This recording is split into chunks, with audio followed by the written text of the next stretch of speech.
Hello student, कैसे हो आप? आशा और उम्मीद है कि आप लोग अच्छे होंगे और आप लोगों की बेहतर पढ़ाई चल रही है। तो आज हम फिर से एक नए टॉपिक के साथ आ गए हैं, जिस टॉपिक का नाम देखना होगा आप लोगों ने, क्या है जहांगीर। यदि मुगल सल्तनत में हम अंतिम बादशाह जहांगीर सॉरी औरंगजेब को पढ़ रहे हैं। औरंगजेब क्या होता है? मुगल सल्तनत का सबसे अंतिम योग्य शासक होता है और ये बहुत ही मुगल सल्तनत का बहुत ही कहने का मतलब है क्रूर शासक हुआ है। इससे ज्यादा क्रूर शासक मुगल सल्तनत में कोई नहीं हुआ था। तो मुगल सल्तनत में औरंगजेब 1658 से 1707 ईस्वी तक शासन करता है। इसके बाद क्या होता है?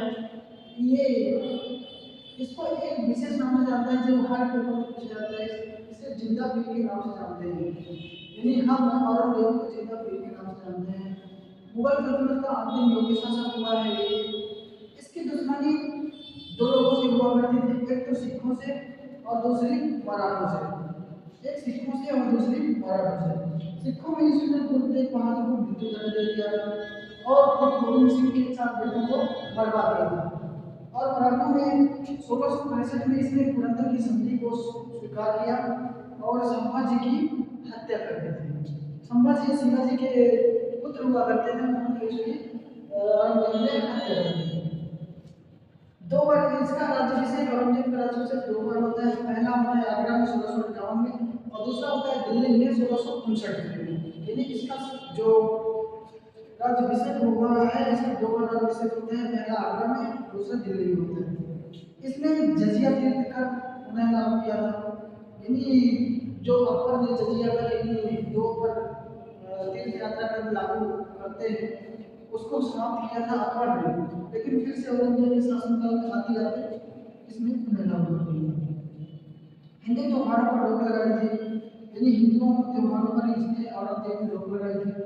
काशी विश्वनाथ सोमनाथ बड़े बड़े मंदिरों को क्या किया था? औरंगजेब ने तोड़ा था और इसकी मृत्यु हो जाती है 1707 ईस्वी में। 1707 ईस्वी में उसकी मृत्यु हो जाती है। इसके बाद मुगल सल्तनत का पतन आरंभ हो जाता है, क्योंकि इसके बाद जो शासक आते हैं, जो बादशाह आते हैं, वो अयोग्य साबित होते हैं, उनको नहीं साबित होते हैं। इस तरह से ये सारे छोटे छोटे टॉपिक क्या होंगे और इसको अपने इसमें एग्जाम में हमारी मदद कर सकते हैं। इस तरह के शानदार टॉपिक पाने के लिए आप लोग चैनल को सब्सक्राइब करें, बेल आइकन को प्रेस करें और इसी तरह का जो भी जिस टॉपिक पर वीडियो चाहिए आप कमेंट कीजिए, वीडियो आएगा।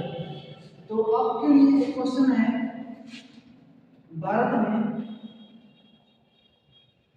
सर्वप्रथम जजिया कर कब और किसने लागू किया था? इस क्वेश्चन का आंसर आप कमेंट में देंगे। यदि कमेंट में क्वेश्चन का आंसर नहीं आता है तो फिर हम उसको किसी किसी के माध्यम से आप लोगों को बता देंगे।